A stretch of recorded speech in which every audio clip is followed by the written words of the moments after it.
3, 2, 1. Alright, hello everybody, this is how we play the Coco Collision Simulation. So here's our game board, and the important thing to notice about this game board is that it has 4 columns. So for both the Coco molecules and the air molecules, you want them in 4 columns. There's more air molecules than there are Coco molecules, but that's okay as long as you have them in 4 columns. This simulation will work fine. Now, everything that happens in this simulation happens where the Coco molecules meet the air molecules, and we call this the collision zone. Now, you can use this game board if you think it's going to help you out, or you can leave it aside. And we're going to set it aside right now just so that everything's a little bit easier to see. Now, we have our Coco molecules, and you can cut these out. And just so you can see them on the video, we made a little bit bigger versions. So each molecule tells you what it is, whether it's a Coco or an air molecule, as well as how much kinetic energy it has. The bigger this number is, the more kinetic energy. So this particular molecule is a Coco molecule, and it has 10 kinetic energies. And what we want to do with these molecules is for both the air and the Coco, it's very important that we shuffle them and mix them up. And the most important parts of this game is that you shuffle well and that you lay out your molecules in the same way every time and without cheating. You're not in control of where these molecules go. Remember, molecules fly around just randomly, without a plan, without any sort of thinking at all. So we want to make sure these molecules get laid out in the same sort of way. So the way I like to do it is we put our molecules in a pile, and I just pull from the top of the pile and put them in my 4 columns.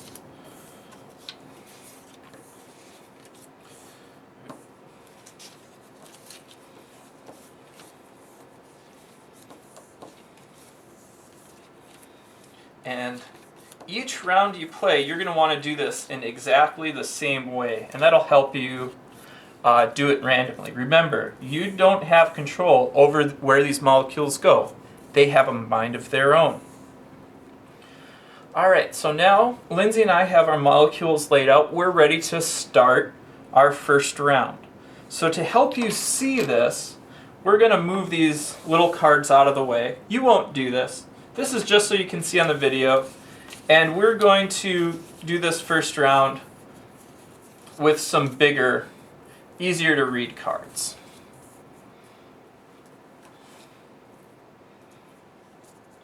Alright, so we're ready to start our first round, and this is our collision zone. This is where the Coco molecules meet the air molecules.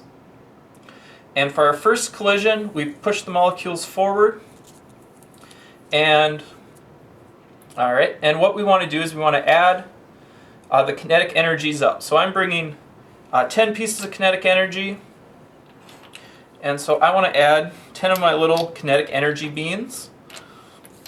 So that's 2, 4, 6, 8, 10. Alright, and we put them together in the pile, and then we equally split them up. So if I take this side, Lindsay can take that side, and now I have 6 kinetic energy. So I want to keep track of that. So we'll write this on our cards. And on the molecules you'll be using, there's a space for you to write in this new amount of kinetic energy. The other thing we want to do is we want to keep track of how the kinetic energy changed. So I went from 10 to 6. That means I lost 4. And I want to record that on my data sheet. Now your data sheet should look like this. And what we did is we just rewrote it a little bit bigger so that you could see it on the video.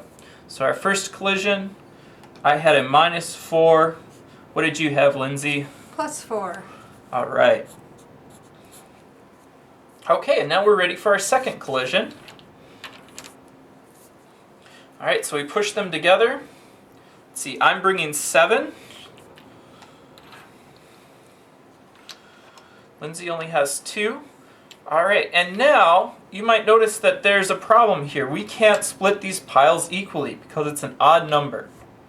So our rule is whoever was going slower gets to take the first piece. So let's see, Lindsay had less kinetic energy than I did. So go ahead and take the first piece. And now we can split this equally. All right, so I have 4. So I want to write that on my card. And I had 5. All right, and let's see, how did this change? I started with 7, now I have 4. That means I lost 3. So I'm going to record that on my data table. And I gained 3. All right, on to the third collision. So we have, I'm bringing 8, Lindsay has 1, and we can use our collision beans if we want, or we can just kind of talk out the math as well. So 8 plus 1 is 9. That's an odd number, so Lindsay, you get to take the first one.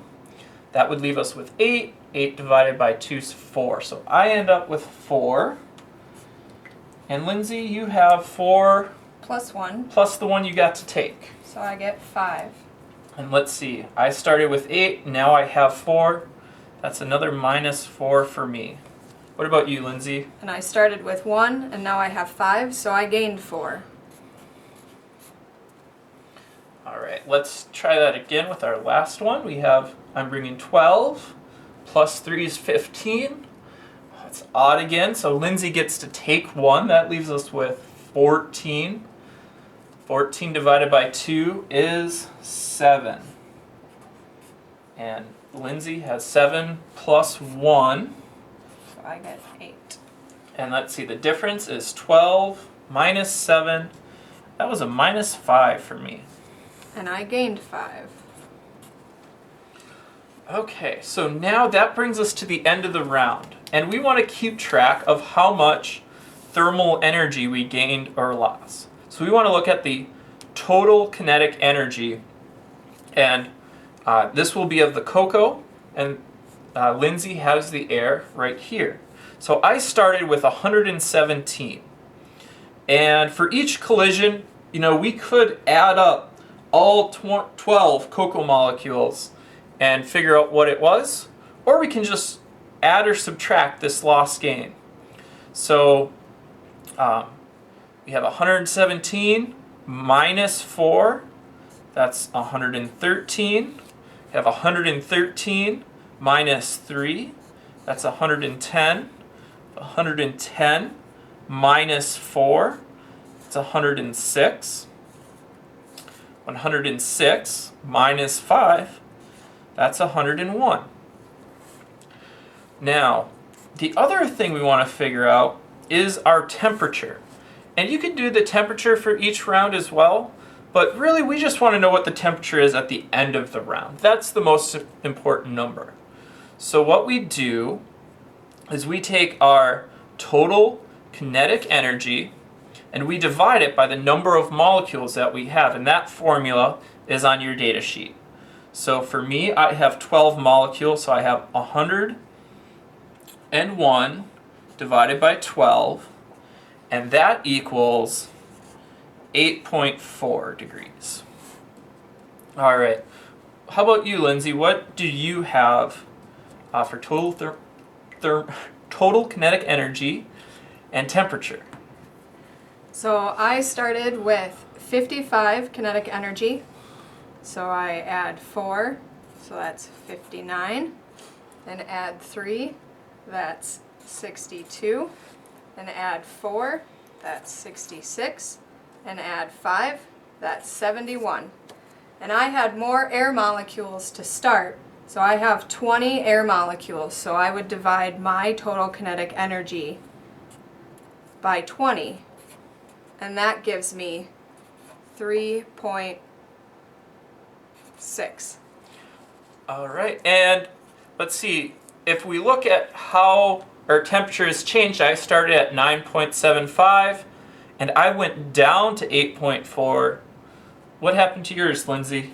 So my temperature started at 2.75 and it increased to 3.6 degrees. All right, and that's the end of this round. And so now we're ready to start our next round. And to start the next round, what we want to do is we want to take our molecules and we want to shuffle them up again. And the shuffling is really the most important part of this simulation. So you want to do a really good job shuffling, and then we put them in our pile, and taking from the top, we lay them out in our 4 columns. And now we're ready to start round 2. Now you should simulate as many rounds as you have time for. You really want to do probably at least 4 rounds, maybe 5 if you can. And if you follow these instructions, you should be all set to run this simulation. So that is the end of these instructions.